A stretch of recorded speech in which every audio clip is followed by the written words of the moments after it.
Soy Francisco Gómez. Ayer anunciábamos que hoy estaría con nosotros, está con nosotros el expresidente de la República, Mauricio Funes.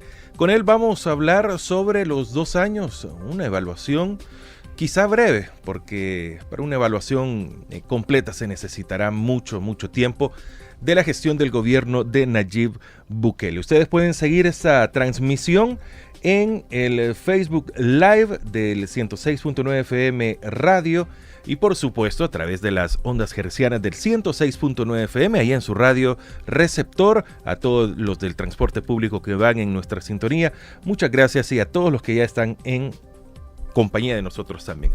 Le doy la bienvenida a Mauricio Funes, qué gusto que nos acompañe. Muy buenos días, ¿cómo le va? Y muchas gracias por esta invitación y por supuesto se trata de una oportunidad para poder sentar posición frente al discurso de Nayib Bukele del 1 de junio pasado ante la Asamblea Legislativa y por supuesto ante la nación, puesto que fue un discurso transmitido por cadena nacional de radio y televisión. Estoy a tu entera disposición y aprovecho la oportunidad también para saludar a tu audiencia habitual. Un saludo a los salvadoreños y salvadoreñas que se encuentran en territorio nacional y aquellos que a través de internet pueden sintonizar esta entrevista en todo el mundo. Bueno, gracias. Entonces, estoy a tus órdenes. Gracias, Mauricio. Bueno, como usted ya lo mencionó, vamos a hablar de, discurso, informe. ¿Qué tuvimos el 1 de junio en la Asamblea Legislativa de parte del presidente de la República? Justamente lo primero que hay que decir es que lo que vimos y escuchamos en la Asamblea Legislativa el 1 de junio, en mi opinión, no fue un informe de labores de 2 años de gobierno. Un informe de labores es una rendición de cuentas en la que el gobernante informa a la nación, a los ciudadanos y ciudadanas, de lo realizado durante un año de trabajo. En este caso, se trataba de 2 años de trabajo, ya que el informe del año pasado, del 2020, fue suspendido bajo el pretexto de que su gobierno tenía como prioridad atender la emergencia creada por la pandemia del COVID-19. Por lo tanto, ahora correspondía rendir un informe de 2 años de trabajo. Ahora, en una rendición de cuentas, un presidente de la República informa lo que ha hecho o lo que tiene pendiente por hacer, sobre todo que un presidente inicia o suele iniciar su primer año de trabajo con un conjunto de ofertas que incluso son promovidas durante la campaña electoral. Recordemos que en el caso de Nayib Bukele, un mes antes de las elecciones, él dio a conocer lo que dio en llamar el Plan Cuscatlán, una especie de propuesta de gobierno para 5 años. Incluso convocó a un evento público que realizó en un auditorium y fue transmitido por algunos medios de comunicación y particularmente por plataformas digitales, en este caso por Facebook Live. Sin embargo, Bukele, y es tan previsible, a mí en lo particular no me sorprendió con ese discurso. No se trató, insisto, de un informe. Yo rendí como expresidente de la República, durante mi ejercicio gubernamental, 4 informes de labores ante la Asamblea Legislativa en la hora habitual en que se convocan esos informes de labores, que es en horas de la mañana, porque se trata de una sesión solemne convocada por la Junta Directiva de la Asamblea Legislativa a la que asiste el presidente. Y aquí quiero aclarar una cosa: constitucionalmente tampoco existe una obligación de asistir personalmente como mandatario al Pleno Legislativo. Se acostumbra porque constitucionalmente la exigencia es que el presidente, a través de los ministros, rinde un informe de sus labores en cada una de las unidades de ejecución del gobierno, del gabinete, y esto se hace durante el mes de junio, que es lo que ya vamos a comenzar a ver, o por lo menos, si no es transmitida esa presentación, como se hizo ahora, pero ya vamos a comenzar a ver y escuchar a lo largo de este mes, donde los diferentes ministros asisten y rinden un informe de labores, por eso que se llama memoria de labores. La costumbre de que el presidente llegue y también rinde un informe de labores no sustituye a la obligación constitucional que tiene el presidente de hacerlo a través de sus ministros. Pero en el fondo se trata de un acto solemne en el cual, de la misma manera, cuando se toma posesión para juramentar como presidente ante la Asamblea Legislativa al candidato que resultó ganador de las elecciones, de la misma forma que ahí se le permite que rinda un mensaje a la nación, en este caso también la Asamblea le permite al presidente que rinda un mensaje a la nación, pero ese mensaje a la nación tiene que ser justamente eso, un informe de labores, una rendición de cuentas.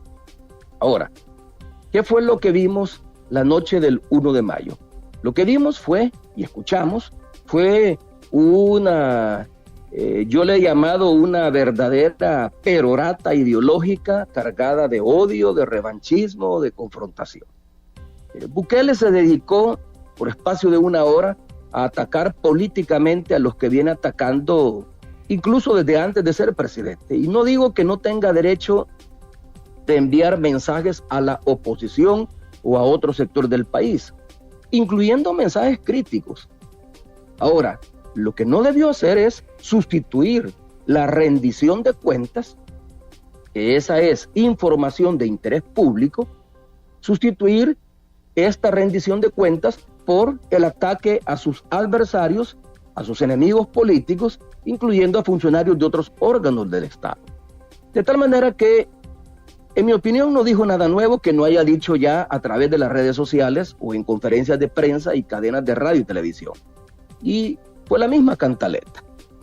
Que él tiene, dijo, la misión de cambiar el país y crear una especie de nueva república, que ha debido de enfrentar y que está enfrentando a los llamados poderes fácticos, a la oligarquía empresarial, a los medios de comunicación controlados por estos poderes, y que no los tiene atrás de él, como tampoco tiene, dijo, a la comandancia guerrillera, refiriéndose a la dirigencia del FMLN atrás de él, insinuando de que los presidentes anteriores a él sí hemos tenido a la oligarquía atrás de nosotros, tomando decisiones, definiendo políticas públicas, y también a la comandancia del FMLN, que en este caso ya no sería comandancia guerrillera, sino que a la comisión política del FMLN, detrás de nosotros tomando decisiones y formulando políticas públicas, lo que le corresponde hacer a un presidente.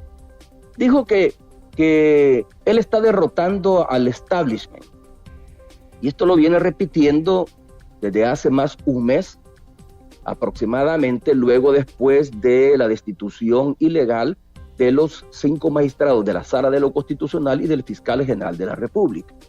Es una insistencia que tiene y que lo ha expresado a través de las redes sociales, de que él está dejando o está derrotando al establishment de 200 años de existencia, justo porque este año se conmemora el bicentenario,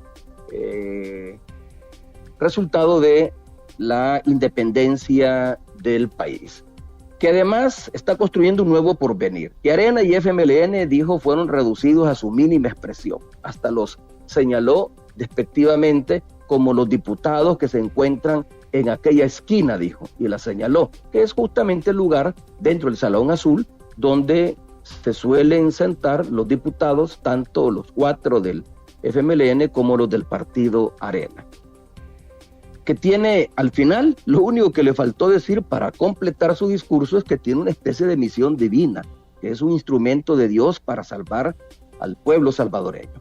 Ahora, no escuchamos ninguna propuesta de gobierno nueva que el pueblo deba conocer. No hizo ninguna referencia a las escasas políticas públicas que ha emprendido en estos 2 años. No hizo ninguna referencia a la infraestructura que prometió construir. Mencionó, sí, una que otra cosa, como por ejemplo el Surf City y particularmente el Mundial de Surf que se está llevando a cabo en estos momentos en el país, que dicho sea de paso, no es primera vez que se organiza una competencia mundial donde participan una buena cantidad de deportistas de diferentes países del mundo. En mi presidencia se llevan a cabo 2 eventos, uno en el 2011 y otro en el 2013, que tenían la misma naturaleza que tiene justamente este evento. La única diferencia es que este evento se está realizando como un evento internacional para calificar y poder participar en las Olimpiadas en Tokio, Japón. Pero lo que pasa que hasta ahora es que el surf es considerado como un deporte olímpico. Cuando se realizaron las competencias en El Salvador, bajo mi gobierno, no era considerado un deporte olímpico y por lo tanto en esos mundiales se premiaba inmediatamente a quien ganaba la competencia y no servía como evento de precalificación para participar en el mundial. Pero bueno, eso no viene al caso. Lo que estoy señalando es que hizo alarde nada más de la realización del Surf City, o más bien del Mundial de Surf, en lo que él ha dado en llamar Surf City, que es la zona costera del puerto de la Libertad, que incluye playas importantes como el Sunsal. Entonces, eso fue lo único que mencionó de lo que ha realizado, No habló de ninguna infraestructura que prometió construir, porque si ustedes recuerdan, él dijo que si como alcalde de San Salvador, con un presupuesto mucho menor, pudo haber realizado una obra por día, como presidente de la República, con un presupuesto mucho mayor, va a poder realizar más de una obra por día a nivel nacional. Y sin embargo, no tenemos ninguna de estas obras. Tampoco hizo referencia a la supuesta inversión extranjera que dijo que iba a traer una vez asumiera la presidencia. No hizo ninguna referencia a la crisis económica que enfrenta el país. No le iba a conocer el plan de reactivación y desarrollo económico y social del país, en el que, según lo dijo el año pasado, allá por septiembre del año pasado, su equipo de gobierno está trabajando. Hasta la fecha no sabemos cuál es el plan de reactivación.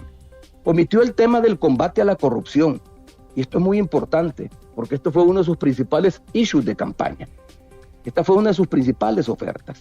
Y sin embargo, no hizo referencia a la corrupción, al combate a la corrupción que supuestamente está llevando a cabo su gobierno, tomando en cuenta incluso que hace 3 semanas el Departamento de Estado de los Estados Unidos reveló o desclasificó una parte del informe sobre la corrupción de los países del Triángulo Norte, Guatemala, Honduras y El Salvador, y dio a conocer al menos 5 funcionarios y exfuncionarios, 2 de ellos de su gobierno, otros 2 aliados de su gobierno, como personas sobre las cuales existen evidencias de corrupción, y sin embargo no lo mencionó. Omitió el tema de las desapariciones, omitió el tema del incremento de los feminicidios, evitó hablar también de la inconstitucional e ilegal ocupación militar que hizo hace más de un año en el mismo salón legislativo donde paradójicamente dirigió su mensaje.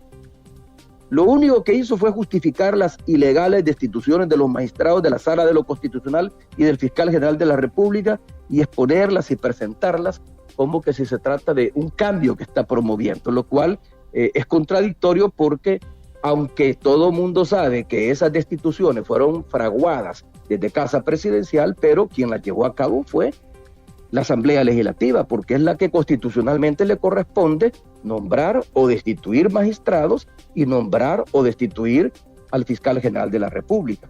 Por lo tanto, no es un logro de su gobierno que se lo pueda atribuir.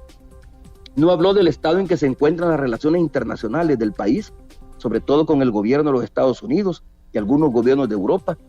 No hubo entonces un mensaje para la diáspora. La diáspora está esperando que se resuelva el tema de la probable renovación del TPS, el estatus de protección temporal que le da estabilidad migratoria y laboral a cerca de 250,000 salvadoreños que se encuentran en situación de ilegalidad. La diáspora debió haber esperado de que el presidente hiciera algún anuncio alentador de cómo marchan estas negociaciones, si es que existen, si es que realmente el gobierno, el equipo de Relaciones Exteriores del gobierno del presidente Nayib Bukele están en negociaciones con el gobierno de los Estados Unidos para la renovación del TPS o para la aprobación en el Congreso de los Estados Unidos de una reforma migratoria que le dé estabilidad y tranquilidad a cientos de miles de salvadoreños que viven y trabajan en los Estados Unidos, y que de no aprobarse esta reforma migratoria o de no renovarse el TPS, enfrentan la amenaza de la deportación. Pero no hizo referencia tampoco a eso. No dijo nada sobre el manejo del gasto público, que es lo que él está obligado a rendir cuentas, y ahí sí por mandato constitucional. No hizo referencia a las finanzas públicas, no se refirió al crecimiento alarmante de la deuda pública, ni siquiera para justificar el por qué en 2 años de gobierno el país se ha endeudado en más de 5,000 millones de dólares. Entre el gobierno mío y el gobierno de Sánchez Serén, es decir, entre los dos gobiernos del FMLN, el endeudamiento creció a un poco más de 8,000 millones de dólares. Pero estamos hablando de 10 años. Aquí apenas tenemos 2 años y ya la deuda aumentó en más de 5,000 millones de dólares. Ya la deuda externa representa el 91% del Producto Interno Bruto, lo que significa que de cada 100 dólares que se generan en el país, que se producen en el país, 91 van destinados al pago de la deuda. No hizo referencia, no le explicó a la población cómo piensa pagar esa deuda, y está obligado a hacerlo.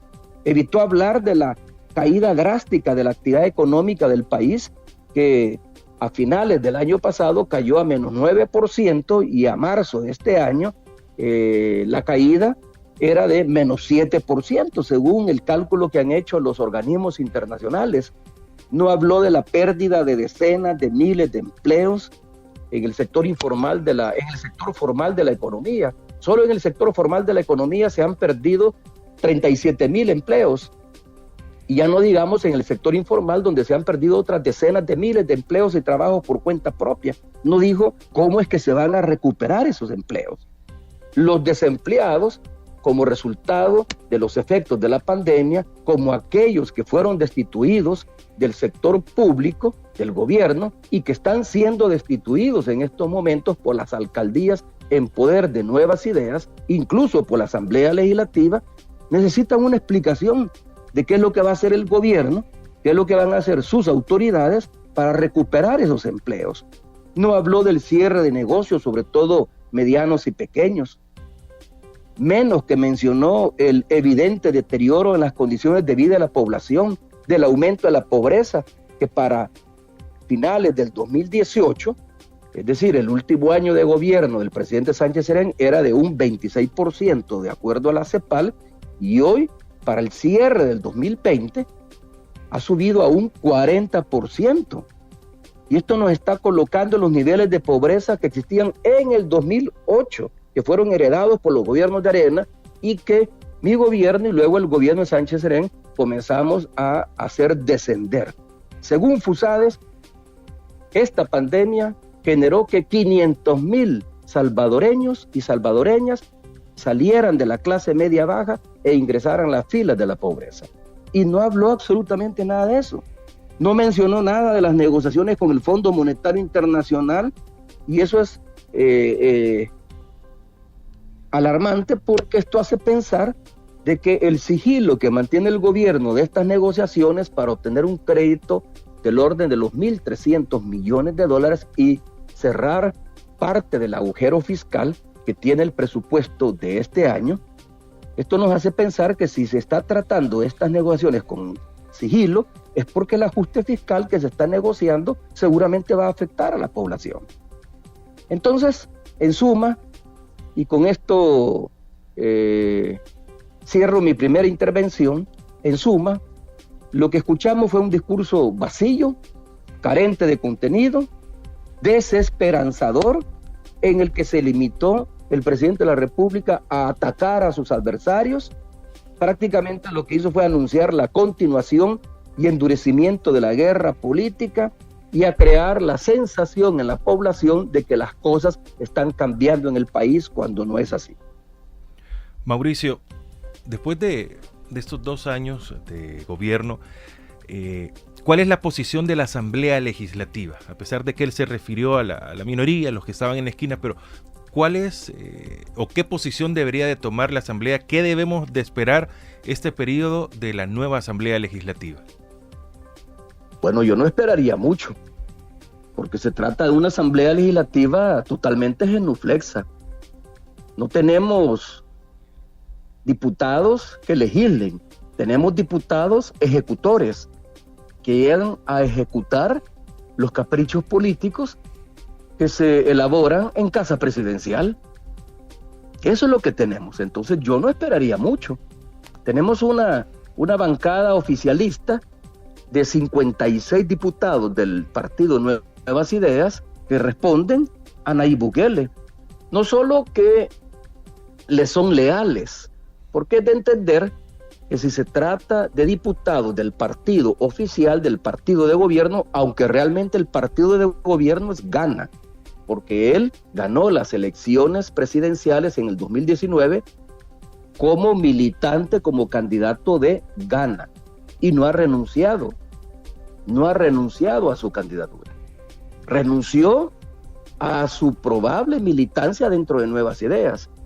Habría que recordar que él mismo dijo que no se iba a inscribir en Nuevas Ideas para dejar que Nuevas Ideas tuviera una dirección horizontal, cosa que no ha sido así, porque no está él en Nuevas Ideas, pero sí están sus hermanos, sí están sus parientes, y el secretario general de Nuevas Ideas es su primo, Sabla Bukele.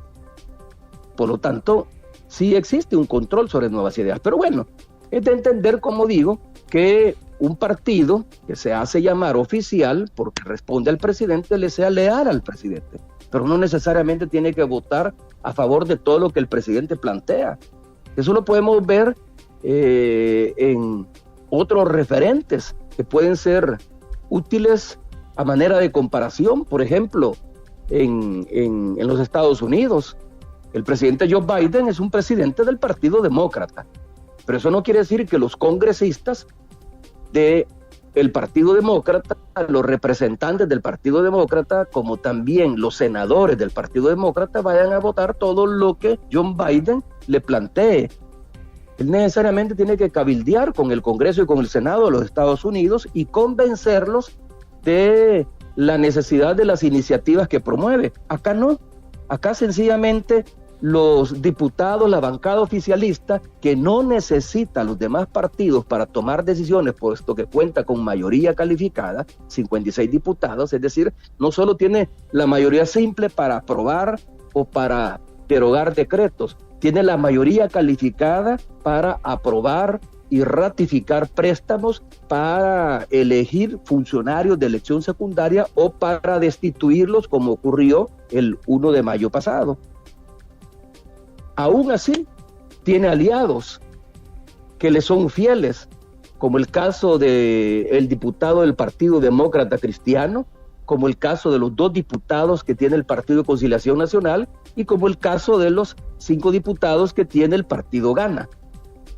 Por eso es que ellos integran la Junta Directiva. En la Junta Directiva, a pesar de que ambas bancadas, bueno, no solo ambas, sino que las 3 bancadas tienen menos diputados, por ejemplo, que el Partido Arena, que tiene 14 diputados, sin embargo, Arena no ganó una representación en la Junta Directiva.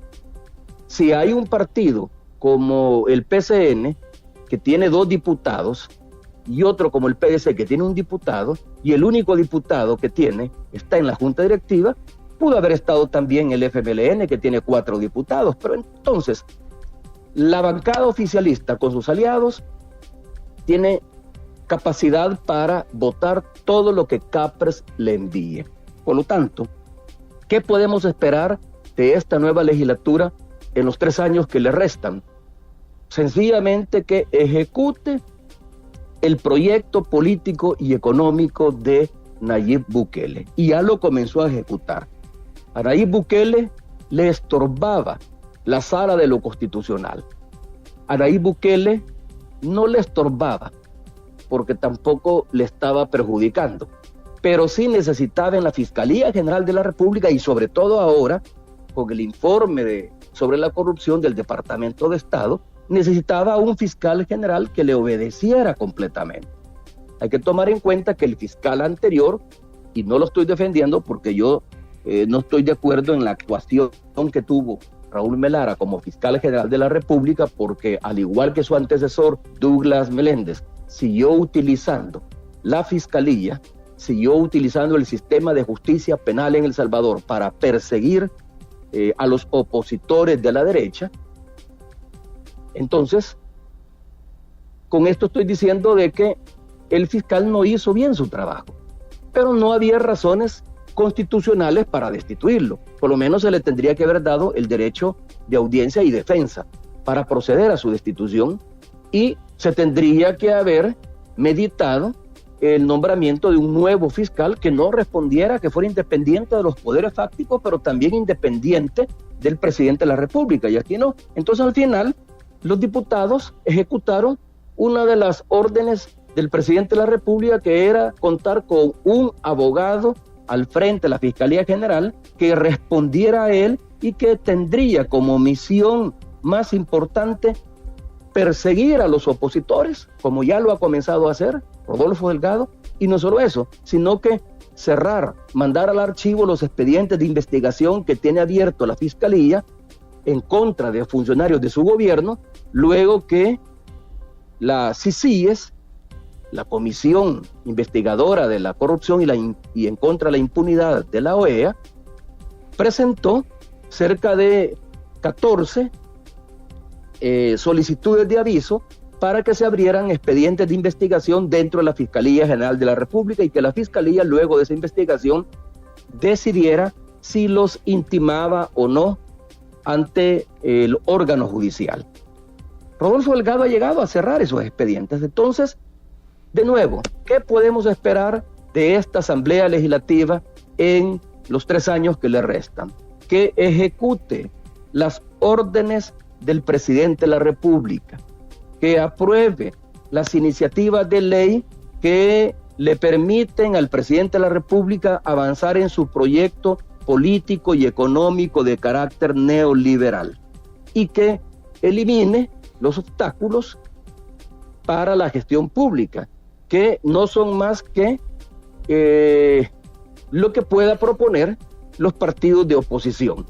Por eso es que mandaron al archivo casi todos los expedientes que la anterior legislatura estaba discutiendo, y muchos de los cuales eran propuestas ni siquiera de los partidos políticos en sí mismos, sino que eran propuestas de organizaciones de la sociedad civil.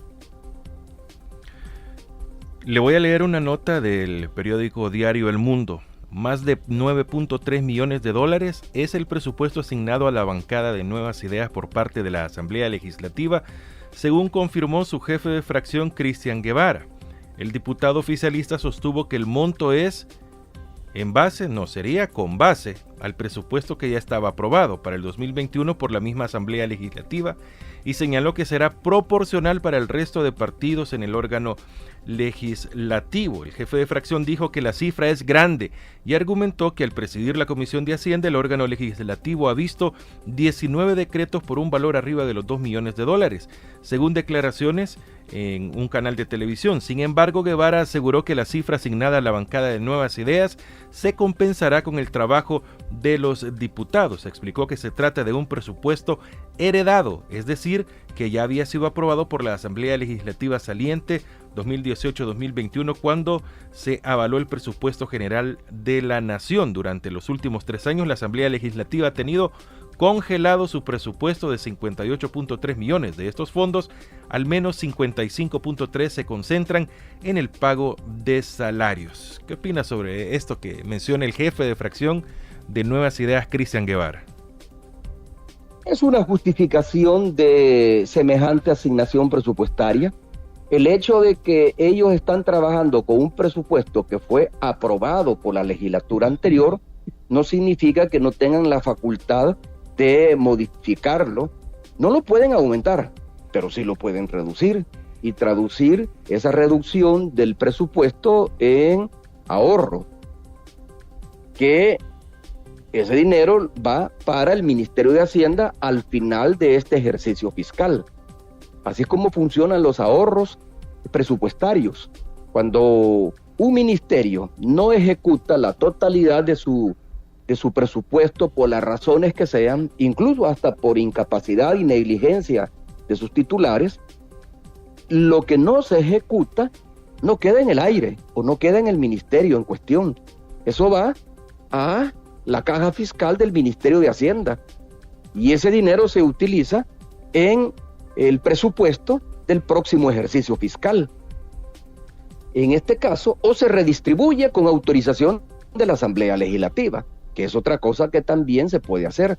En el caso de la Asamblea Legislativa, no puede decir el jefe de bancada de Nuevas Ideas que ellos están trabajando con un presupuesto heredado. Si hay voluntad de reasignar ese dinero, lo reasignan. El presupuesto que se aprobó por la suma de $58 millones, pero ahí no podían estar las asignaciones para las diferentes bancadas, tomando en cuenta que el presupuesto comenzó a ejecutarse en enero, que es el primer mes del ejercicio fiscal 2021, y seguramente se utilizó para el pago de asesores, para el pago de personal administrativo, para el sueldo mismo de los diputados, con las prestaciones que tenían hasta ese momento de las bancadas que ya existían. Pero esa correlación cambió a partir de las elecciones del 28 de febrero y a partir de la instalación de la nueva legislatura, de tal manera que la nueva legislatura que está ejecutando la mayor cantidad de ese presupuesto de $58 millones, porque lo que la legislatura anterior pudo haber ejecutado son los gastos ordinarios de enero, febrero, marzo y abril. Pero a partir del 1 de mayo, quien ha comenzado a gastar es esta nueva legislatura.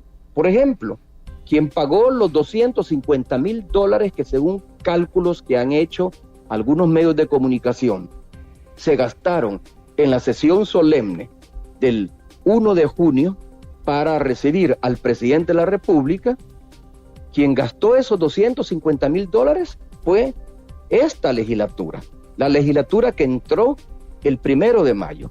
Quien ha asignado $9 millones, un poco más de $9 millones para la bancada del partido Nuevas Ideas, es esta legislatura. Son ellos los que han hecho una redistribución, una reasignación del presupuesto. Son ellos, y especialmente la Junta Directiva, la que no decidió reducir los salarios de los diputados y las prestaciones de los diputados como habían dicho que lo harían. Se recuerdan que ellos dijeron que reducirían los salarios. Incluso que iban a presentar una reforma constitucional para reducir la cantidad de diputados de la Asamblea Legislativa. Bueno, redujeron la Junta Directiva y esa es una decisión interna que toman dentro de la Asamblea Legislativa los mismos diputados que tomaron posesión el 1 de mayo. Ese mismo día redujeron la Junta Directiva. La Junta Directiva de la Asamblea Legislativa era de 11 directivos, hoy la redujeron a 9. Entonces, lo mismo podían haber hecho con las asignaciones presupuestarias. No existe ninguna justificación de esos 9 millones. Lo que demuestra es que el despilfarro que dijeron que iban a combatir y que se lo atribuyen a legislaturas anteriores, lo han sustituido por el despilfarro de ellos. Es la misma práctica política, la misma práctica de gobierno que adoptó Nayib Bukele cuando asumió la presidencia. Cuando asumió la presidencia dijo que él iba a acabar con el nepotismo del gobierno anterior y a renglón seguido, desde los primeros días de su gobierno, él comenzó a ordenar la sustitución, el despido de personas que trabajaban en el gobierno, en diferentes dependencias, en diferentes ministerios y en la misma casa presidencial, y que habían sido nombradas por el presidente Sánchez Serén. y pasó a destituir a familiares del presidente Sánchez Serén, pasó a destituir a familiares de algunos otros diputados y connotados políticos del FMLN, pasó a destituir incluso a personal que no tenía ningún vínculo, ni tiene a la fecha ningún vínculo con el FMLN o con algún partido político, pero que fueron nombrados tanto en mi gobierno como en el gobierno de Sánchez Serén. E hizo una limpieza, un barrido de personas. ¿Pero qué es lo que hizo? Sustituyó a esas personas y por lo tanto sustituyó el nepotismo del gobierno anterior por su propio nepotismo y pasó a nombrar luego de las destituciones o de la creación de nuevas secretarías ejecutivas de la presidencia o de nuevos ministerios, pasó a nombrar a sus parientes, a sus hermanos como asesores de casa presidencial, y aquí no cuenta si ganan o no ganan un salario, si necesitan devengar o no necesitan devengar un salario. Aquí lo que cuentan es que están en unidades donde se toman decisiones, donde se influye en la definición de las políticas públicas. Los dos hermanos que tiene dentro de Casa Presidencial, Karim e Ibrahim, están tomando decisiones en diferentes áreas, en política exterior, en seguridad, en comunicaciones, en propaganda, en inteligencia del Estado, etcétera, etcétera. Nombra a su tío, a Miguel Catán, como secretario de Comercio e Inversión, habiendo ya un viceministerio de Comercio en el Ministerio de Economía y existiendo ya una institución que se dedica justamente a eso, a promover las exportaciones y atraer inversión extranjera, que es Proesa, donde, dicho sea de paso, nombra ilegalmente, porque la persona nombrada no llena el requisito de ser graduado universitario en el área de economía, como lo establece la ley de creación de Proesa, nombra a su compadre, a Salvador Gómez Gochas, que es su compadre porque tanto Nayib como su esposa, Gabriela, fueron padrinos de bautizo de la hija menor de Salvador Gómez Gochas, hija que tiene con una hermana de Eric Vega, que también está contratado dentro de Casa Presidencial como asesor en inversiones internacionales, en inversiones extranjeras, y que fue quien por muchos años trabajó como asistente del dirigente del FMLN, José Luis Merino, y fue incluso director de varias empresas del conglomerado ALPA. Entonces, ahí nombró a su compadre. Pero existe Proesa. Entonces, ¿qué necesidad había de crear una Secretaría de Comercio e Inversión solo para tener a su tío trabajando a la par? Crea una Secretaría de Comunicaciones, o más bien, crea una Secretaría de Prensa, existiendo ya la Secretaría de Comunicaciones. En los gobiernos anteriores, incluyendo los dos gobiernos del FMLN, no existía una Secretaría de Prensa, existía una unidad de prensa dentro de la Secretaría de Comunicaciones. Aquí, para darle trabajo a su asesor más cercano, Ernesto Sanabria, para darle trabajo a él, crea una Secretaría de Prensa que hace el mismo trabajo de la Secretaría de Comunicaciones, pero que tiene personal a su cargo, al cual hay que pagarle. Entonces, uno se pregunta, ¿dónde está el cambio en el ejercicio público que prometió Nayib Bukele, si lo que hizo fue sustituir el nepotismo anterior por su propio nepotismo? Tiene colocado a varios primos en diferentes ministerios del país. Entonces, ¿dónde está la diferencia? ¿Y dónde está el despilfarro con el que dijo que iba a acabar? O más bien, ¿por qué no ha acabado con el despilfarro que él decía que existía en las administraciones anteriores? ¿Qué fue lo primero que hizo?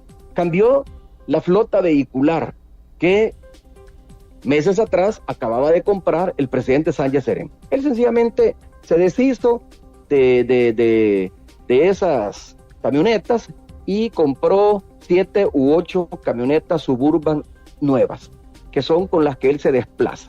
Yo no digo que no tenga derecho a tener vehículos, pero si dijo que iba a combatir el despilfarro, tendría que haber sido coherente, y eso es un verdadero despilfarro. No viaja internamente en el territorio nacional cuando tiene que volar, no viaja en el helicóptero presidencial que compró Flores, remodeló Saca, y luego lo utilicé yo y utilizó el presidente Sánchez Serén, y que está en perfectas condiciones. Y es un helicóptero con capacidad de vuelo para volar en todo el territorio nacional, piloteado por experimentados pilotos del Estado Mayor Presidencial, pero no, él alquila el helicóptero de la empresa de Roberto Crit para desplazarse, y encima de eso pone a 2 helicópteros de la Fuerza Armada que lo custodian, como que si se tratara de un objetivo militar en el aire y que por lo tanto los 2 helicópteros le van a dar protección. Entonces, ahí hay un claro despilfarro. Cuando ha viajado a misiones oficiales, Bukele viaja no en línea comercial, como lo hemos hecho todos los presidentes de la República, viaja en un vuelo privado que contrata para esos efectos. Para ir a dar su primer discurso ante las Naciones Unidas, no se fue en una línea aérea comercial como lo hemos hecho todos, sino que contrató un avión. El vuelo desde El Salvador para Nueva York, lo menos que le está costando son unos $70,000, lo menos que le está costando. Entonces, ¿a dónde está el combate del despilfarro? Ha creado en el gobierno secretarías o comisionados que tienen un doble trabajo.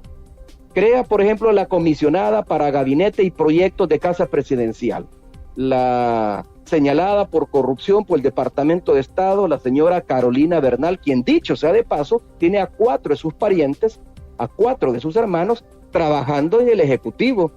Uno en Bandesal, como jefe del comité que asigna crédito, y que, por cierto, le asignó un crédito a una hermana de Carolina, con lo cual había un conflicto de interés para que pusiera un negocio en el Ministerio de Hacienda. La otra hermana es esa, la que tiene un negocio de venta de comidas en el Ministerio de Hacienda. El hermano trabaja con la Policía Nacional Civil y tiene una hermana trabajando como cónsul en una de las ciudades de los Estados Unidos.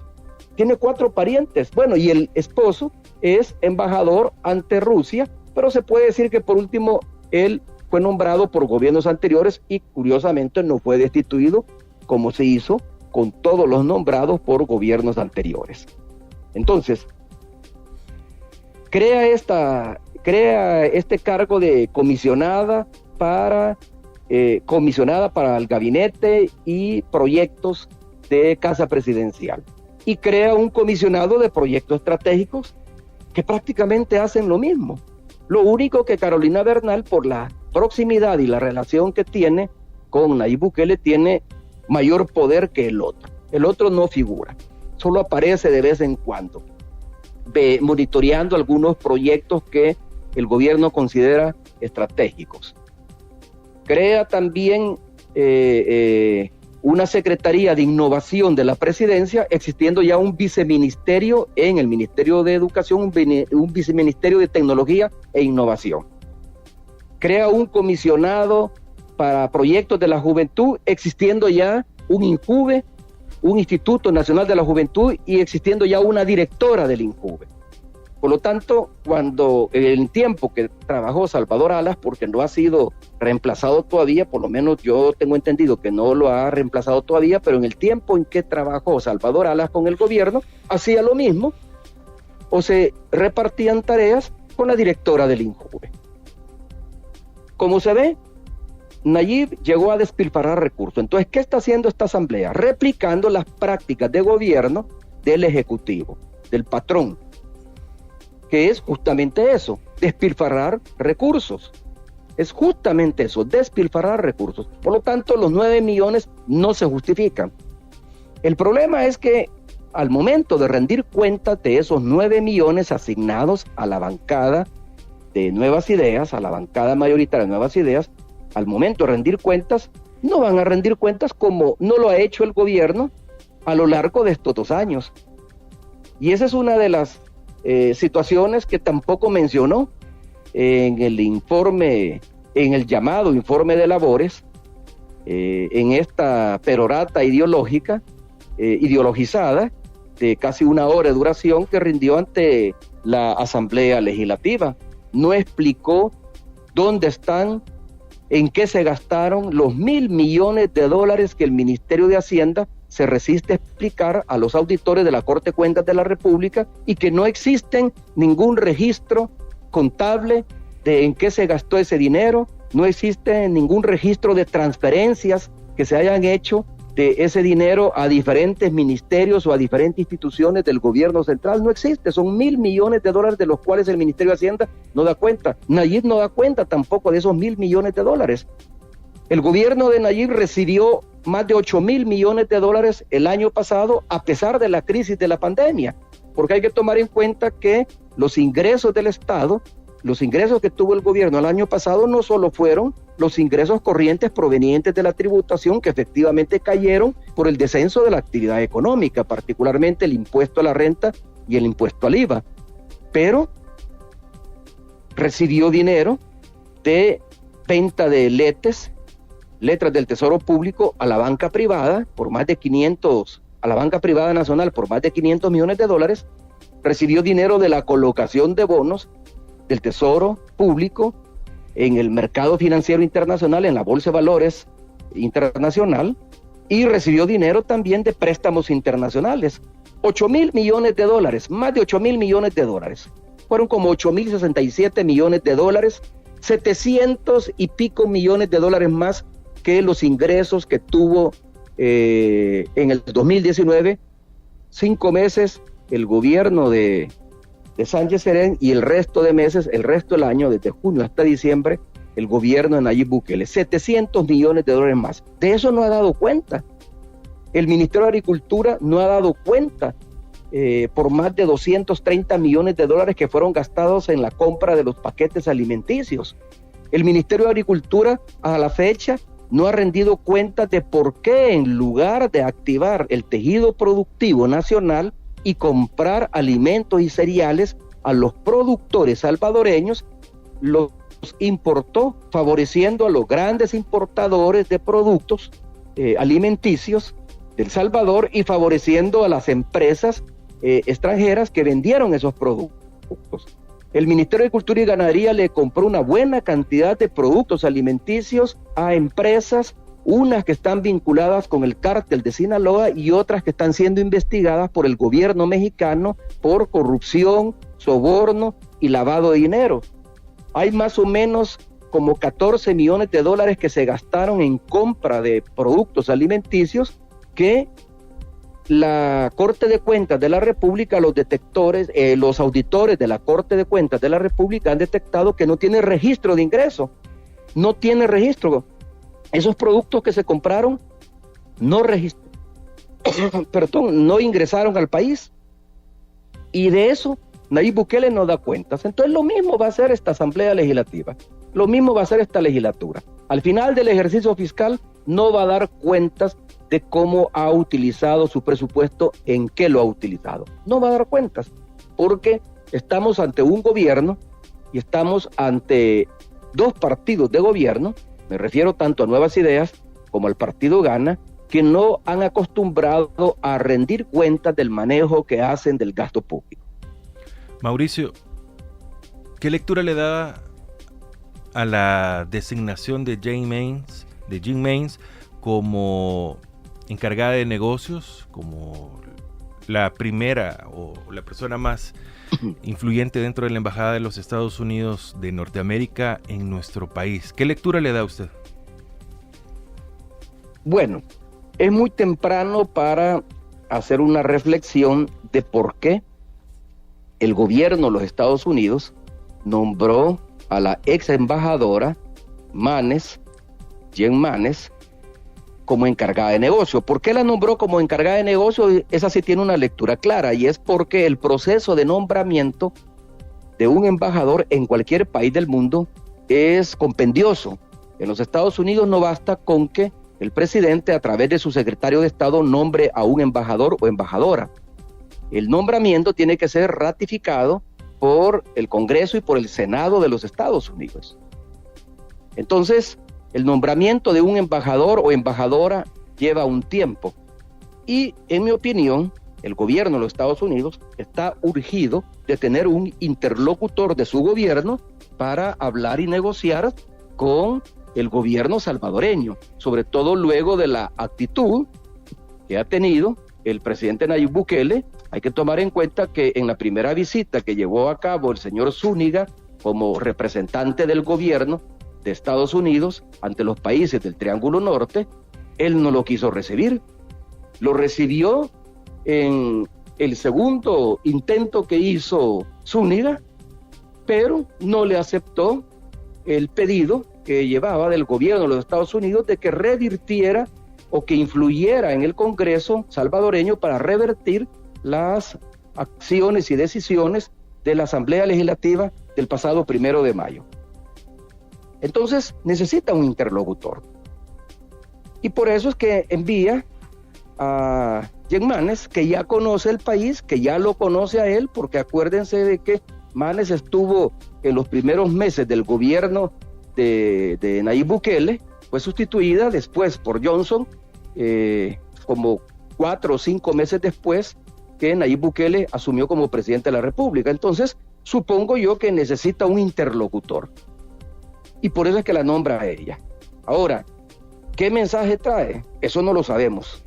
Eso lo vamos a saber dependiendo de la relación que se establezca entre ella como embajadora y Nayib Bukele como presidente de la República.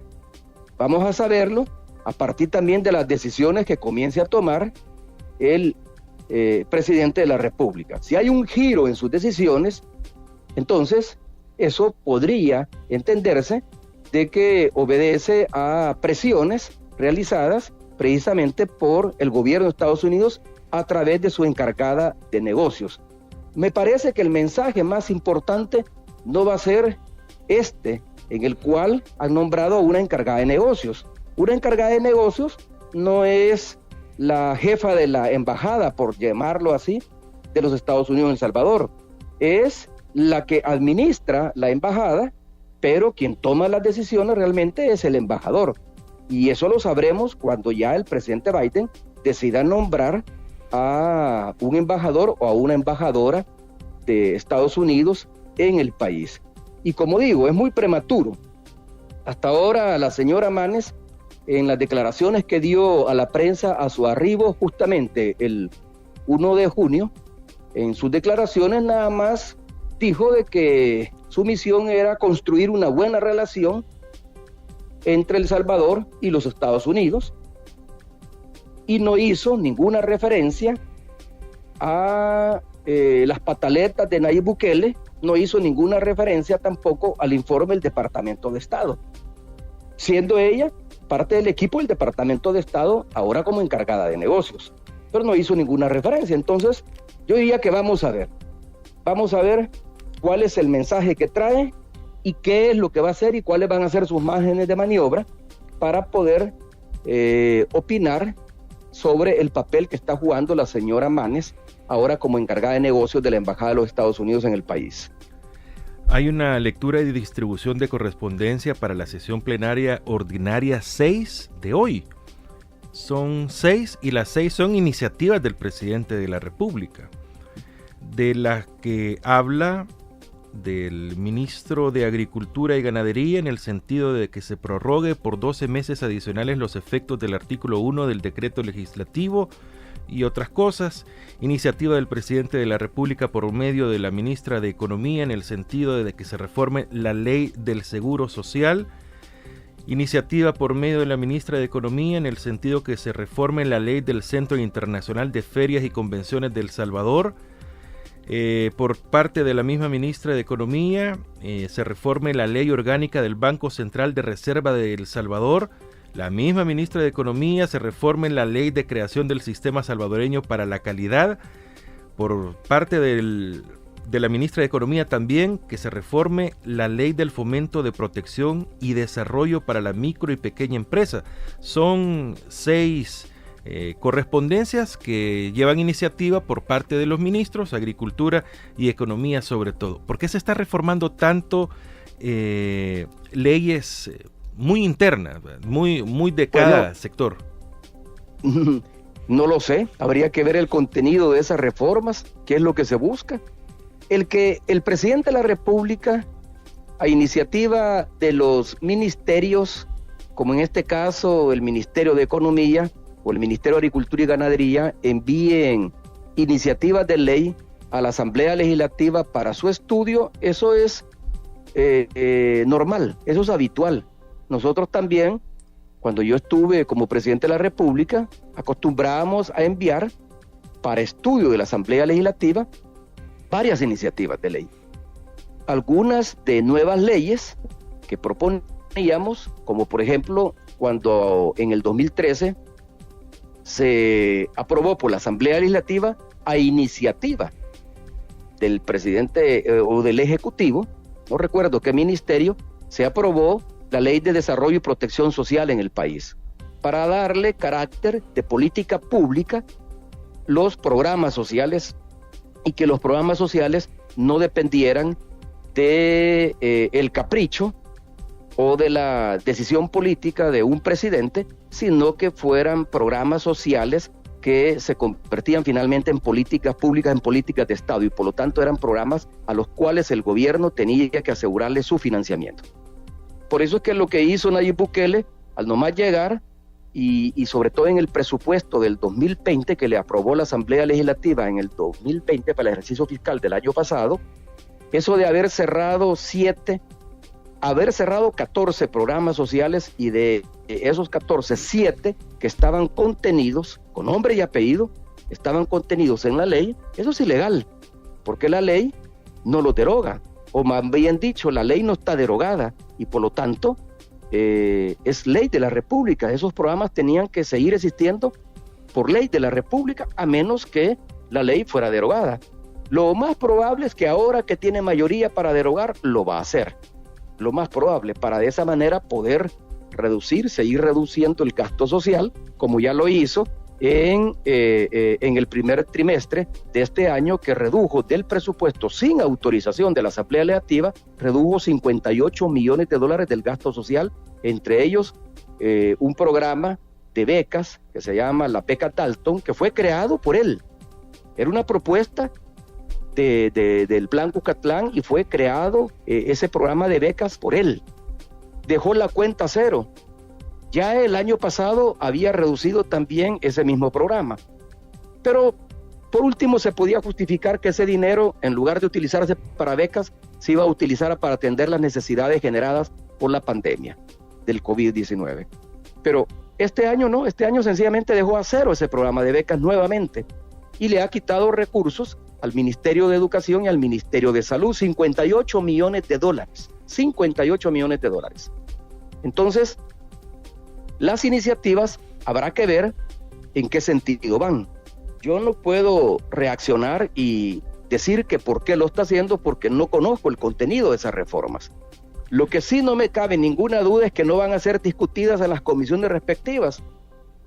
Dependiendo de la urgencia que tenga Nayib Bukele para llevar a cabo su proyecto político y económico, dependiendo de la urgencia que tenga de esas reformas a leyes ya existentes, dependiendo de eso, es que uno puede decir, bueno, lo van a meter con dispensa de trámite sin discusión, con lo cual están violando el reglamento interno de la Asamblea Legislativa, porque la dispensa de trámite, según el reglamento de la Asamblea Legislativa, tal como lo dejó la legislatura anterior, solo está autorizada cuando se trata de temas que son de emergencia, y reformar una ley no es un tema de emergencia. Entonces vamos a ver, va a depender del contenido de esas reformas propuestas por Bukele, qué es lo que buscan. Si lo que buscan es facilitar la gestión pública, o por el contrario lo que busca es volver menos transparente la gestión pública, porque hasta ahora las iniciativas que se han aprobado, eso es lo que han pretendido, volver menos transparente la gestión pública. La más escandalosa fue la ley aprobada hace ya varias semanas, el cual le da inmunidad a los funcionarios del Ministerio de Salud, comenzando por el propio ministro, por las compras y los negocios, los contratos firmados el año anterior, porque tiene un carácter retroactivo. Cuando Nayib Bukele justificó por qué fue considerada como ley de utilidad pública, él dijo que era para que entrara en vigencia el mismo día de su publicación en el Diario Oficial. Pero no es así. No entró en vigencia el mismo día de su publicación en el Diario Oficial, porque lo único que permite, cuando una ley es declarada de orden público, lo único que permite eso es que sea retroactivo, no que entre en vigencia el mismo día de su publicación en el diario oficial. Solo las leyes transitorias son las que entran en vigencia el mismo día de su publicación en el diario oficial. Sencillamente le dieron la denominación de ley de orden público para que tuviera efecto retroactivo, de tal manera que la inmunidad no fuera a partir de ahora, sino que desde el año pasado, desde el momento en que el ministro Alaví llevó a cabo compras a sobreprecios y a empresas, compra de insumos médicos y hospitalarios a sobreprecios, y a empresas vinculadas a su familia, u otras, como el caso de esta empresa española a la que le compró insumos médicos e insumos hospitalarios por cerca de 12 o 13 millones de dólares, pero que es una empresa que su giro ordinario era la venta y comercialización de autopartes de automóviles, y sin embargo le estaba vendiendo insumos hospitalarios e insumos médicos al Ministerio de Salud de El Salvador. Eso ya no va a poder ser investigado, porque la ley claramente dice que los funcionarios que hayan realizado este tipo de contratos no tendrán, dice, responsabilidad administrativa, ni civil, ni penal por las compras que hayan hecho en el contexto de la pandemia. Mauricio, o que sigan haciendo en el contexto de la pandemia. Entonces, es una ley que genera mayor opacidad en el manejo del gasto público. Es una ley que le permite al ministro de Salud y a cualquier funcionario de salud pública saltarse las exigencias, los requisitos que impone la CAP, la Ley de Administración y Contrataciones de Adquisiciones y Contrataciones de la Administración Pública, la ley que regula las compras públicas. Pueden saltarse esos procedimientos sin que exista un estado de emergencia. Esa es la nueva ley que se ha aprobado. Entonces, habrá que ver cuál es el sentido de estas leyes, como para reformar, por ejemplo, la ley del Seguro Social, como para llevar a cabo reformas de otras leyes que pueda que sean muy importantes para el manejo de la cosa pública. Habrá que ver si van en el sentido de seguirle dando más discrecionalidad y menos transparencia al manejo del gasto público que tiene que hacer todavía Nayib Bukele en los 3 años que le restan, casi el 60% de su gobierno que le resta. ¿Qué le parece la designación del abogado Mario Machado como el que va a encabezar la comisión especial que investiga el destino de los fondos que la Asamblea Legislativa le otorga a las organizaciones, asociaciones y fundaciones sin fines de lucros, a las ONGs? Bueno, yo reaccioné justamente ante ese nombramiento diciendo de que Mario Machado es nada más ni nada menos que el abogado defensor de Tony Saca. Y ahora aparece, ¿perdón?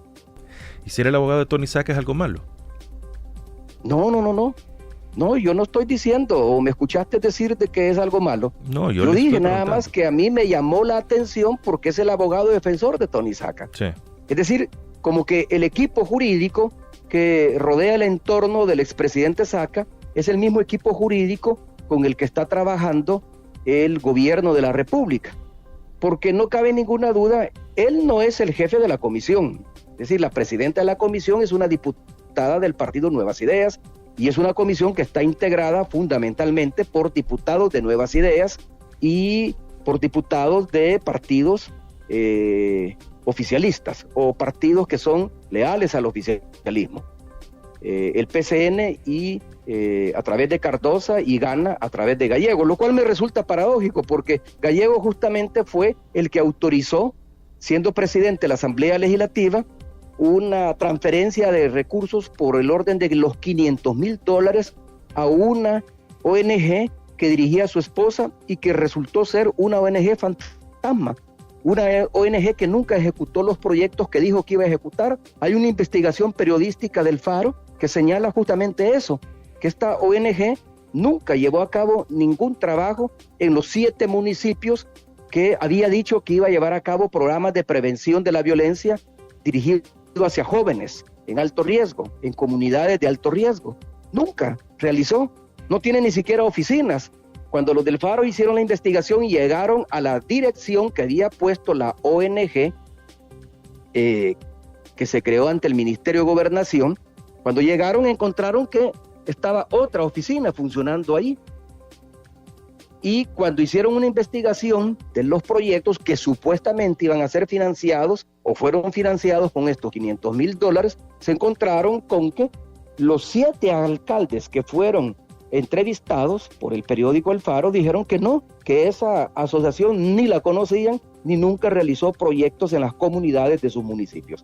Ahí hay $500,000 que fueron a parar seguramente al bolsillo de la esposa de el diputado, en ese entonces presidente de la Asamblea Legislativa, Guillermo Gallegos, y él paradójicamente, teniendo ese conflicto de interés, forma parte de una comisión investigadora. Está también Cardosa, el diputado del PCN, que Cardosa también, siendo directivo de la Asamblea Legislativa, autorizó trasladar recursos del presupuesto público para el financiamiento de ONGs que están vinculadas al Partido de Conciliación Nacional. No sé si vinculadas a él, pero sí vinculadas al partido del que él forma parte. Entonces es paradójico que en esa comisión investigadora del destino de los recursos del presupuesto público para financiar ONGs, es paradójico que esté integrado por diputados que son juez y parte, porque tomaron parte en las decisiones, porque esa decisión la hace justamente la Comisión de Hacienda de la Asamblea Legislativa, que traslada parte del presupuesto, reasigna parte del presupuesto que se presenta a votación en la Asamblea Legislativa para el financiamiento de algunas ONGs. Ahora, lo que dice Nuevas Ideas es que algunas son ONG fantasmas, algunas son ONGs que malutilizaron el dinero que les fue transferido. La transferencia no es ilegal porque lo permite la ley de presupuesto. La transferencia no es ilegal. Los diputados tienen la facultad de reasignar fondos. El gobierno de la República presenta un presupuesto asignado a diferentes unidades de ejecución del gobierno central y de otras instituciones. Son los diputados los que revisan las asignaciones y pueden modificar. No pueden aumentar el presupuesto, pero sí lo pueden reducir y pueden modificar las asignaciones. Eso es lo que se supone que va a investigar esta comisión. Y el equipo de abogados que ha sido contratado, a propuesta de uno de los diputados que integran esta comisión de Nuevas Ideas, es un equipo de abogados que va a ser dirigido por Mario Machado.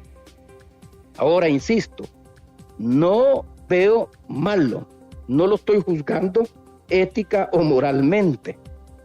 Lo que me llama la atención es que cada vez nos encontramos con más personas, más profesionales del entorno del expresidente Saca, vinculados al gobierno o vinculados, en este caso, a una asamblea legislativa controlada por el gobierno, controlada por Casa Presidencial. Pueda que sea un excelente profesional y un excelente penalista. Bueno, desde el momento en que lo contrató el expresidente Saca, y sigue siendo su defensor, porque acuérdense que hay una solicitud que puede hacer el presidente Saca en octubre de este año para pedir reducción de pena, de tal manera de no cumplir los 10 años que fue la pena asignada por el tribunal, sino que reducirla a la mitad, porque así lo permite la ley. Cuando se cumple las 2/3 partes o la mitad de la pena, se puede solicitar una nueva reducción de pena. Y por eso es que se ha especulado que él podría, en caso el juez lo acepte, él podría estar saliendo a finales de este año. Pero bueno, ha de ser un buen abogado, seguramente ha de ser un buen abogado. Entonces no estoy cuestionando las credenciales profesionales de él. Lo que estoy señalando como una observación, nada más, como una observación, es que cada vez encontramos más profesionales vinculados al entorno del expresidente Saca. Es el caso del nuevo ministro de Justicia. El nuevo ministro de Justicia fue el señor Villatoro, Gustavo Villatoro, fue un funcionario clave en el engranaje de presidencial del expresidente Saca, fue el director de aduanas. Y hay investigaciones que establecen de que durante el tiempo en que fue director de aduanas en el gobierno Saca, él estuvo coludido con el contrabando de mercancías y estuvo coludido con algunos cárteles de la droga que por supuesto mueven la droga a través de las fronteras. Entonces, hay investigaciones del Departamento de la DEA de los Estados Unidos que lo involucran a él, como también a Rodolfo Delgado, de haber estado coludido con el cártel de Texas. Pero bueno, Gustavo Villatoro fue el director de aduanas durante el primer año de gobierno del presidente Nayib Bukele. Lo fue durante los 5 años de gobierno del presidente Saca, pero fue durante el primer año de gobierno director de aduanas. Luego lo nombró como superintendente general del sistema financiero. Y lo primero que hizo fue modificar, reformar internamente el reglamento de la superintendencia para que los bancos no le cerraran las cuentas a los que están siendo investigados de lavado de dinero. ¿Por qué razón? ¿Por qué razón? Habría que preguntarse por qué razón hizo esa reforma, con qué intención, para favorecer a quiénes o a quién. Y luego después lo nombra ministro de Justicia ante la salida de Rogelio Rivas, otro del entorno cercano al presidente Saca. Es también Rodolfo Delgado, que aunque no trabajó en el gobierno de Saca, pero sí estuvo antes en la Fiscalía General de la República, cuando Saca era el que, como presidente, ponía y quitaba fiscales porque tenía el control de las decisiones legislativas, no porque Arena tuviera mayoría legislativa, sino que Arena, en alianza con el PCN y con el PDC, hacían mayoría legislativa. Pero, bueno, Rodolfo Delgado, fue el abogado defensor de Mauricio Arriaza y ahora es fiscal general de la República. Entonces, esos nombramientos llaman mucho la atención por los vínculos que tienen. Con esto, insisto, no estoy diciendo de que él como penalista no va a hacer un buen trabajo, porque él llega no a investigar, sino que a asesorar las investigaciones. Él no tiene facultades para investigar el destino de los recursos. Quien tiene facultades para investigar el destino de los recursos son los diputados. Ellos llegan a asesorar. Los abogados contratados llegan a asesorar a la comisión.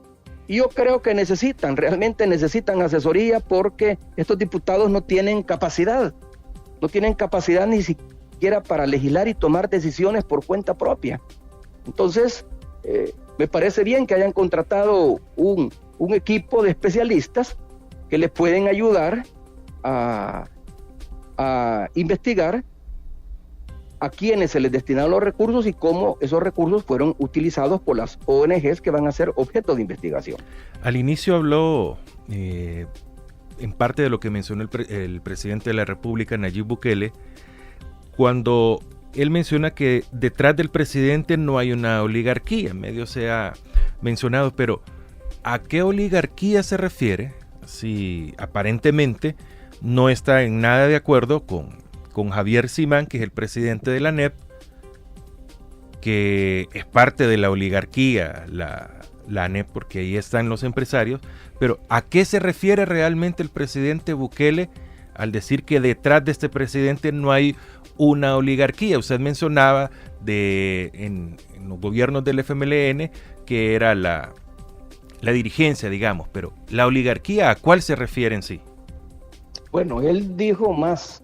Él dijo, por primera vez un presidente no tiene detrás de él ni a la oligarquía ni a la comandancia guerrillera. En el fondo lo que él estaba diciendo es que la oligarquía salvadoreña y la comisión política del FMLN, puesto que ya no existe una comandancia del FMLN, pues esa es una ignorancia o malicia de parte de Nayib de hablar de una comandancia guerrillera. Ya no existe guerrilla. El FMLN no es más una fuerza guerrillera. Es un partido político legalmente constituido como lo son los otros. y tampoco ya no existe una comandancia guerrillera, sino que lo que hay es una comisión política y un consejo nacional, que son las dos estructuras de decisión más importantes dentro del FMLN.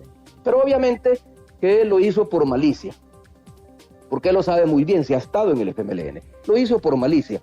¿Y qué es lo que en el fondo estaba queriendo decir?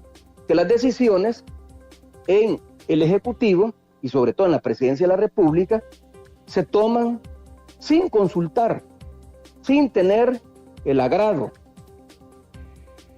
por el presidente de la República, sin consultarlas, insisto, y mucho menos sin que hayan sido formuladas esas políticas públicas en los despachos de las empresas de la oligarquía salvadoreña o en los despachos o en las oficinas del FMLN.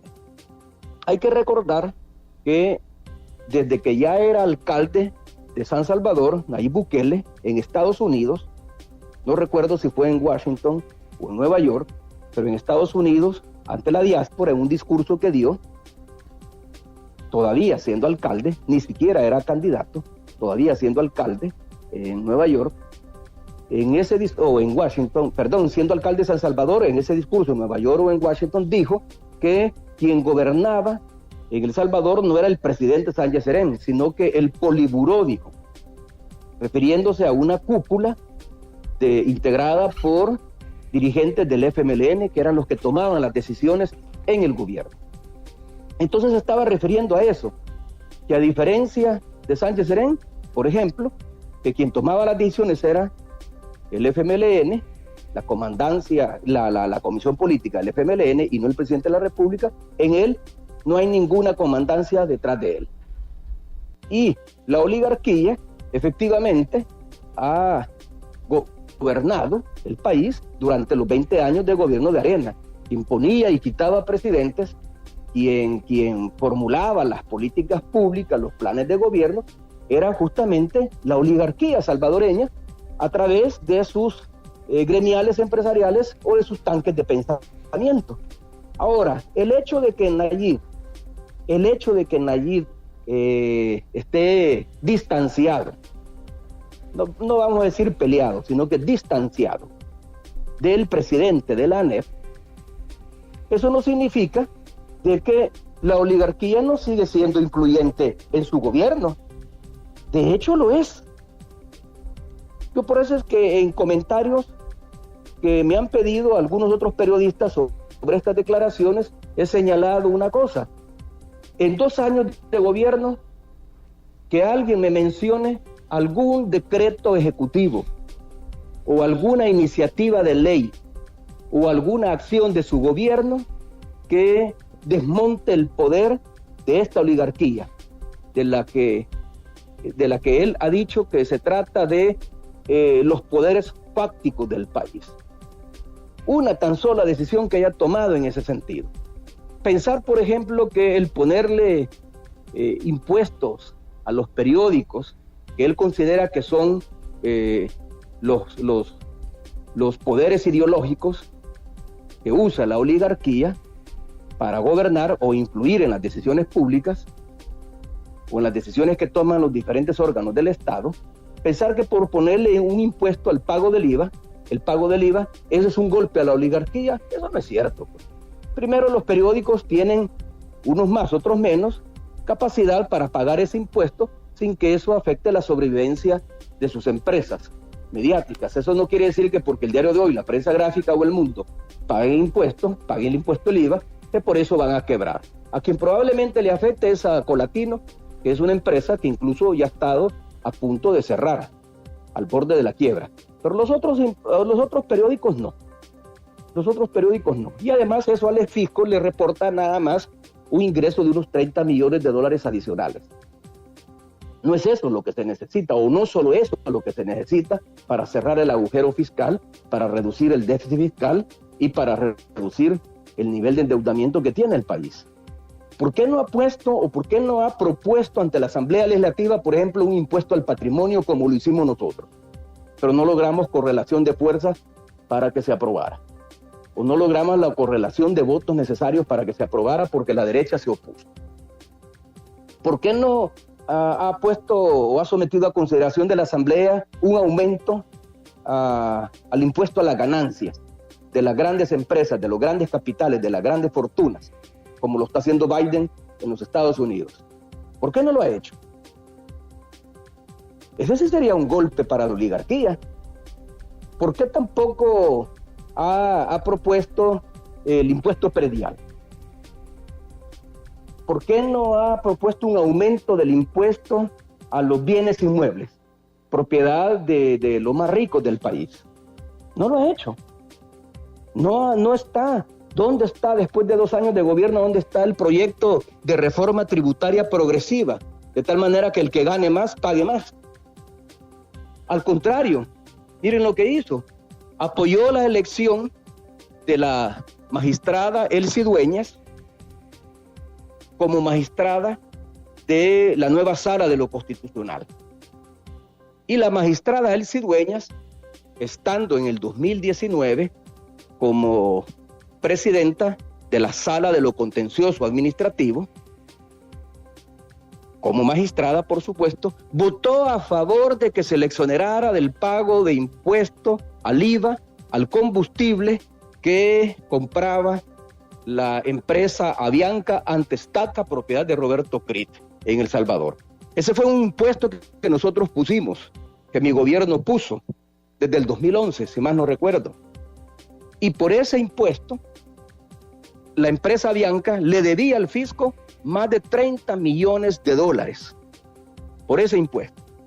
Por supuesto que Avianca apeló ante el Tribunal de Apelaciones del Ministerio de Hacienda, ahí perdió el caso y terminó apelando ante la Sala de lo Contencioso Administrativo, que es la sala que dirime conflictos entre el Estado y las empresas privadas. Y al final resolvió apoyar esa solicitud de que se le exonerara del pago de impuestos a la empresa Avianca. Con esa decisión que tomó la Sala de lo Contencioso Administrativo, con esa decisión que tomó la magistrada Elsie Dueñas, Avianca dejó de pagar más de $30 millones que le debía al Estado. Y eso sí afecta a las finanzas públicas, una deuda de esa naturaleza. Pero dejó de pagar, y a partir de ahora, y a partir del momento en que se dio esa sentencia, allá por el 2019, ya Avianca no va a pagar impuestos, y eso, por supuesto, favorece a la oligarquía, a uno de los hombres más ricos del país. Según investigaciones que han hecho algunos economistas independientes, el patrimonio de la familia Crit, de Roberto Crit, anda por los $7,000 millones. Ese es el patrimonio. Es un prominente hombre de la oligarquía salvadoreña.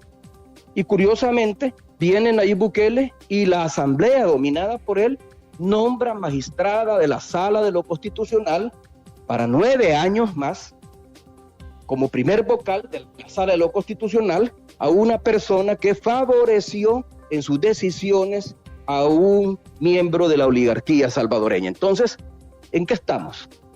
¿A dónde está el desmontaje del establishment de 200 años desde que se fundó la República luego de la independencia del Salvador?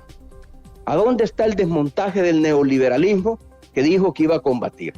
¿A dónde están los golpes a los poderes fácticos? No vemos nada de eso. ¿Por qué? Es que realmente Nayib no tiene atrás a la oligarquía salvadoreña. Nayib la tiene a la par. Nayib quiere ser parte de la oligarquía salvadoreña. El clan familiar de los Bukele y otras familias empresariales de origen palestino quieren ser parte de la oligarquía salvadoreña. O sea que el propósito de Nayib no es derrotar el sistema oligárquico, no es derrotar el sistema de privilegios que ha generado el sistema oligárquico a través de todos estos años. El propósito de Nayib es favorecerse de ese sistema oligárquico, crear su propio sistema de privilegios, formar parte de ese sistema oligárquico. Y por lo tanto el propósito de Nayib no es derrotar el neoliberalismo o impedir que el neoliberalismo siga avanzando en El Salvador. El propósito es administrarlo para beneficio de su clan familiar y de capitales, sobre todo de origen palestino, que están vinculados a él. Fue lo mismo que hizo Tony Saca, y por eso es que hago referencia a Tony Saca y a profesionales del entorno de Tony Saca que están ahora en el gobierno de Nayib Bukele. Bueno, otros dos profesionales que se me olvidaron mencionar en tu pregunta anterior es Ernesto Zanabria, que trabajó con Tony Saca. En el gobierno de Tony Saca, Ernesto Zanabria era periodista de Radio Nacional, y luego que salió de ahí fue a trabajar a las empresas de Tony Saca y era asesor de Tony Saca. Y lo mismo Porfirio Chica, que trabajó con René Figueroa y luego después al servicio de Gana, y ahora está trabajando con Nuevas Ideas y con el gobierno de Nayib Bukele. Entonces, en este caso, como digo, fue lo mismo que intentó hacer Tony Saca, incluir a su clan, al clan Saca, y a el capital de origen palestino vinculado a Saca, incluirla como parte de la oligarquía salvadoreña. Históricamente, la oligarquía se constituyó utilizando el poder público, utilizando los resortes del Estado, lo que le permitió históricamente a la oligarquía, para ser oligarquía, lo que le permitió históricamente convertirse en oligarquía fue justamente el proceso de acumulación originaria de capital, de concentración de la riqueza, que le permitió controlar los gobernantes de turno. A finales del siglo XIX, la oligarquía añilera, que se dedicaba a la producción y exportación de añil como colorante, promovió que el gobierno de entonces, a finales del siglo XIX, estamos hablando de 1900 y tanto, 1980 y algo, no recuerdo bien la fecha, promovió la aprobación de la ley de extinción de ejidos y tierras comunales. ¿Y por qué? ¿Por qué promovió esta ley de extinción de ejidos y tierras comunales? Porque los ejidos y las tierras comunales, propiedad de campesinos, de agricultores pobres, eran las tierras más fértiles del país donde se podía cultivar café. Y en ese momento se acababa de introducir, el general Gerardo Barrios había introducido el café al país, por supuesto antes de su fusilamiento. Pero un gobierno conservador aprobó esa ley que le permitió a sectores de la oligarquía, algunos de ellos de origen español, apropiarse de las tierras más productivas e ideales para cultivar café, sin pagar un tan solo centavo de colón en ese entonces, porque no circulaba el dólar, sin pagar un tan solo centavo de colón. Y luego después, utilizando el poder público, fue que esta oligarquía se diversificó y se metió a cultivar y exportar algodón, se metió a cultivar y exportar azúcar. Y bueno, y no es raro que los dos hombres más prominentes del cultivo de la caña, del procesamiento de la caña para producir azúcar y de exportar azúcar, son justamente don Tomás Regalado Dueñas, que ya falleció, pero que ha heredado la empresa a sus hijos, y Juan Ray, el papá de Johnny Ray Sol, que está como diputado del partido Nuestro Tiempo en la Asamblea Legislativa. Esos son miembros de la oligarquía. Los Ray, los Dueñas, los Regalado. El Ministerio de Medio Ambiente aprobó la construcción del Valle El Ángel a pesar de la oposición de las comunidades y de la mayoría de organizaciones ambientalistas del país, porque se está construyendo una ciudad en una zona de recarga acuífera, en una zona protegida que abastece de agua potable a la zona norte del departamento de San Salvador. Y sin embargo le dio los permisos el Ministerio de Medio Ambiente para que se construyera Valle El Ángel. ¿A quién favoreció? A los Regalados. Los Regalados son los dueños de esa tierra y son los impulsores de ese proyecto. Medio Ambiente ha metido una reforma, fíjate bien, ha metido una reforma que creo que la van a terminar aprobando. Medio Ambiente ha metido una reforma a la ley de medio ambiente que exonera de responsabilidad económica a los concesionarios de explotación de recursos naturales.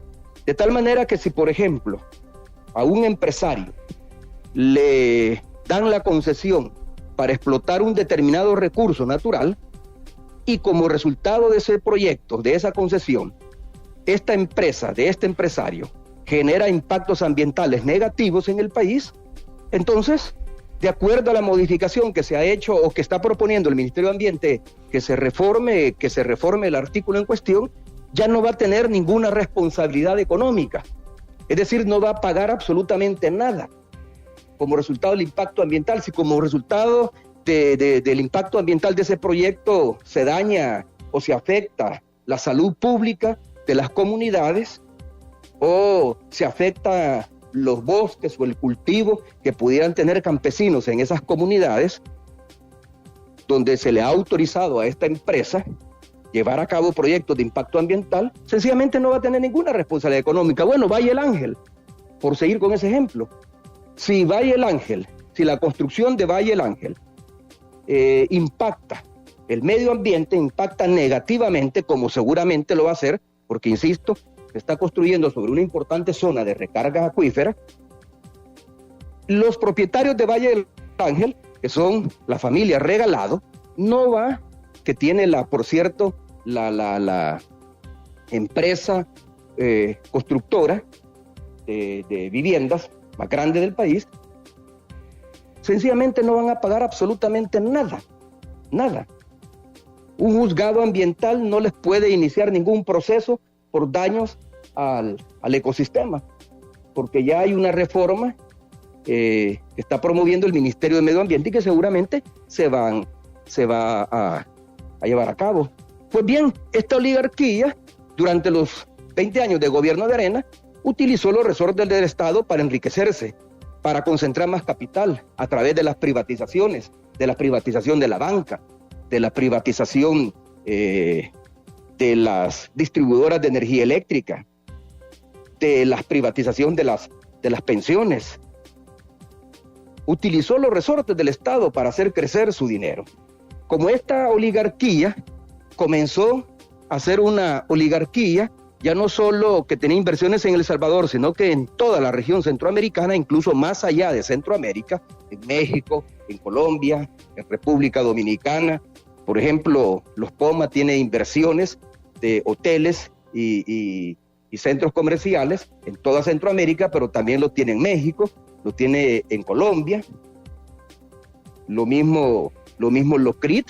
Locrit Taca dejó de ser una empresa salvadoreña para convertirse en una empresa mundial, como Avianca. Entonces, como necesitaban justamente el dólar para hacer estas inversiones, viene Paco Flores y dolariza el país.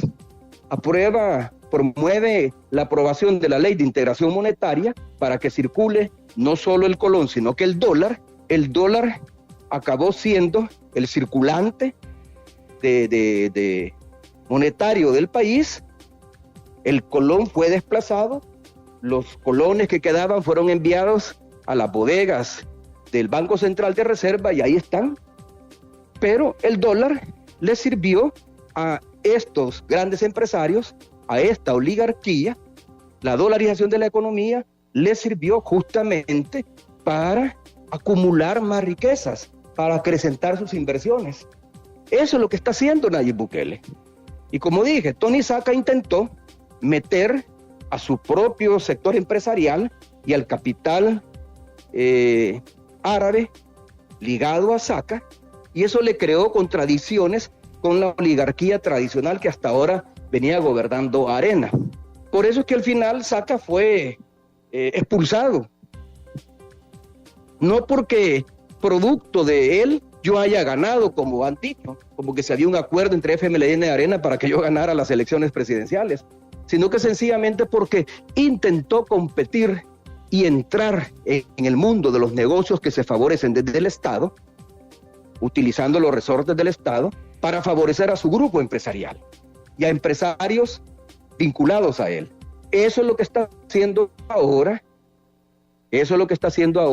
Nayib Bukele, utilizando los resortes del Estado, utilizando el poder que le da controlar no solo el Ejecutivo, sino que la Asamblea y las decisiones que tome la Asamblea utilizando el poder que tiene sobre la sala de lo constitucional y sobre las demás salas, incluyendo la sala de lo contencioso administrativo, para favorecer a miembros de la oligarquía, porque él también quiere ser parte de esa oligarquía financiera. Entonces, como te dije, no es cierto que no la tenga detrás, o más bien, efectivamente, no la tiene detrás, la tiene a la par. Quiere cogobernar con esta oligarquía, y por eso es que hay familias de esta oligarquía que están en abierto apoyo hacia él, como el caso de Roberto Crip, como el caso de los Dueñas, de los Regalados, de los Callejas. Hay otros miembros de esta oligarquía que todavía no han definido su posición frente al presidente de la República. Me imagino que están viendo si su gobierno les afecta o no les afecta. Y ahí van, por ejemplo, los Poma, ahí va Murray Mesa, que en un principio parecía cerca de Nayib Bukele, en esa famosa reunión que hizo en su despacho presidencial con diferentes miembros de esta oligarquía a la que me estoy refiriendo. Entonces, no es cierto, no la tiene atrás, la tiene a la par. Él quiere ser parte de este sistema oligárquico. ¿Qué opinión le merece lo de las muertes, los cuerpos que se han encontrado en Chalchuapa, el manejo que se ha dado y hasta que puede ser insignificante o solamente simbólico que no se diera ni un minuto de silencio también en la Asamblea Legislativa por estos asesinatos en Chalchuapa? Bueno, estos asesinatos vienen ocurriendo desde hace más de 10 años aproximadamente. Ahora, lo que me parece revelador en primer lugar es que el victimario o el principal victimario, porque pueden haber otros, de estas muertes y de estos entierros es ex oficial de la PNC, compañero de promoción de Mauricio Arreaza Chicas, actual director de la Policía Nacional Civil, nombrado por Nayib Bukele, y de el subdirector en funciones de la Policía Nacional Civil, el comisionado García Funes, más conocido como Carabinero, por sus estudios con los carabineros en Chile. Su formación profesional fue en Chile y por eso es que le llaman el carabinero. El que sean compañeros de promoción, tampoco con esto estoy diciendo que son cómplices, pero eso explica el trato mediático que se le ha dado a este caso. Eso explica el trato mediático que se le ha dado a este caso.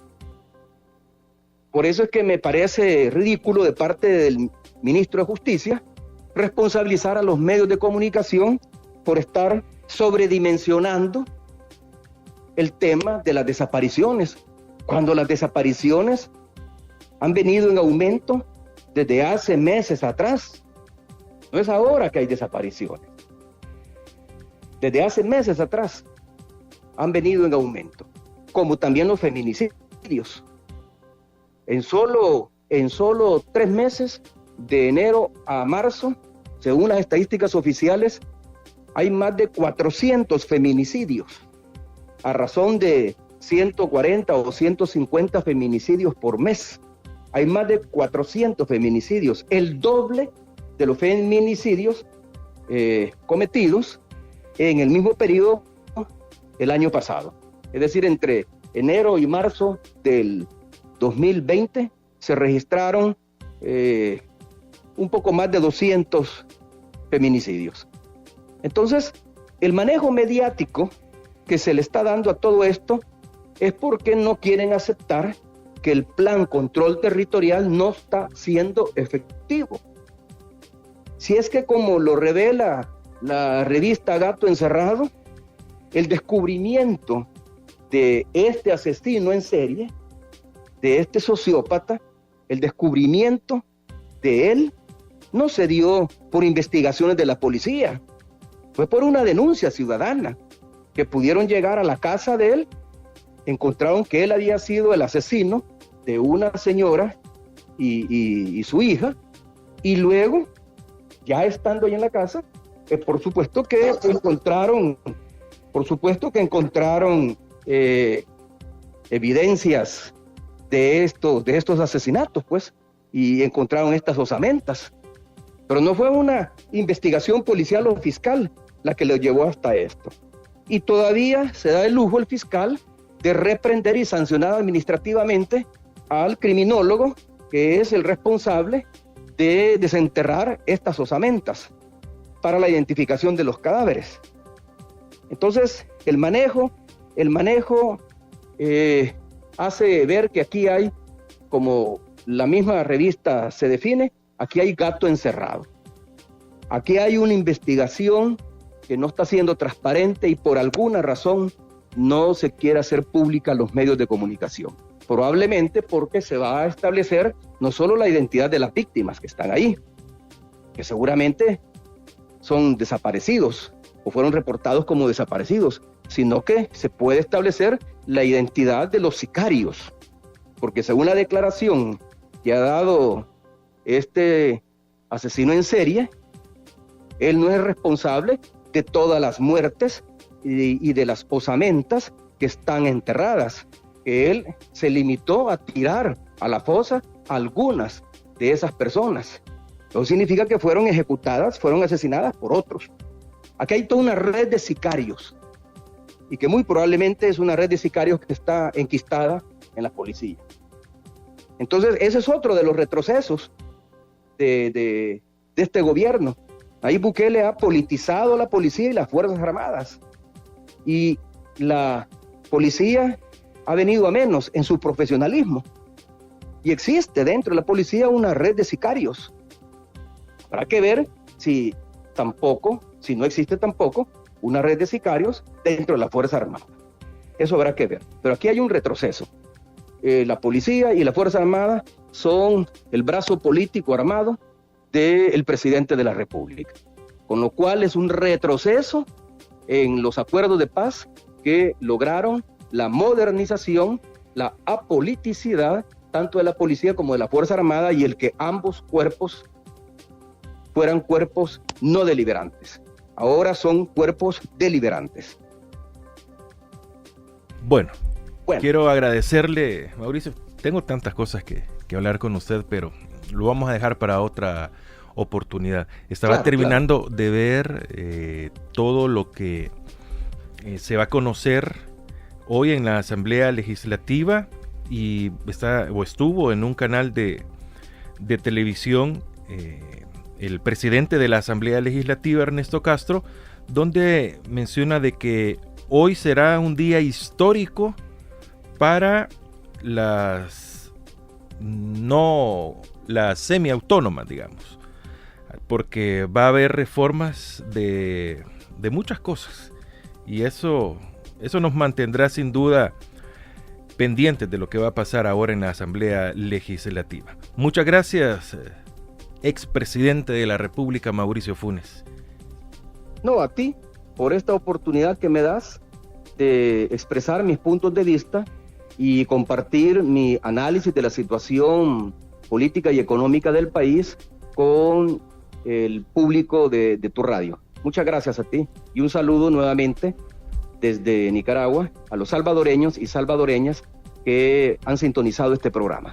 Bueno, muchas gracias. Teníamos al expresidente de la República, Mauricio Funes, conversando en A Primera Vista, en la entrevista que duró el doble de lo que teníamos pactado, pero no siempre tenemos al expresidente de la República en comunicación con todos nosotros. Somos La Primera Vista en temas de interés.